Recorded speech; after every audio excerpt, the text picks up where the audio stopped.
নমস্কার বন্ধুরা, আজকে চলে এসেছি নতুন এক ধরনের রেসিপি নিয়ে। আজকের রেসিপি ওল দিয়ে ভোলা মাছ ভাপা। আমরা তো ওল ভাতে, ওলের তরকারি খেয়েছি, আবার ভোলা মাছ ঝাল খেয়েছি, নানান রকমভাবে খেয়েছি।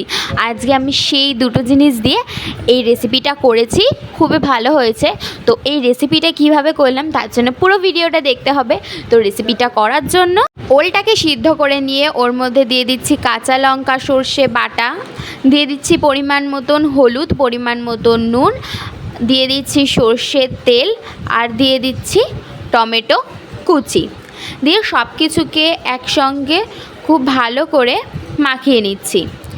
মাখানো হয়ে গেলে একটা টিফিন বক্সের মধ্যে সেটাকে ঢেলে নিচ্ছি, দিয়ে তার মধ্যে হালকা ভেজে রাখা ভোলা মাছগুলোকে ওপর দিয়ে দিয়ে সাজিয়ে নিচ্ছি।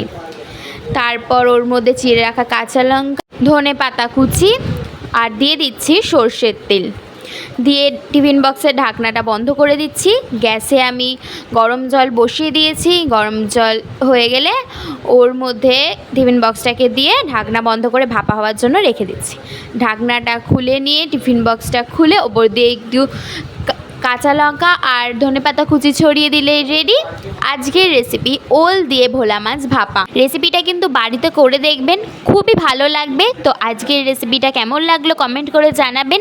রেসিপিটা ভালো লাগলে লাইক করবেন, শেয়ার করবেন ও আমাদের চ্যানেলে নতুন হয়ে থাকলে সাবস্ক্রাইব করবেন। ধন্যবাদ।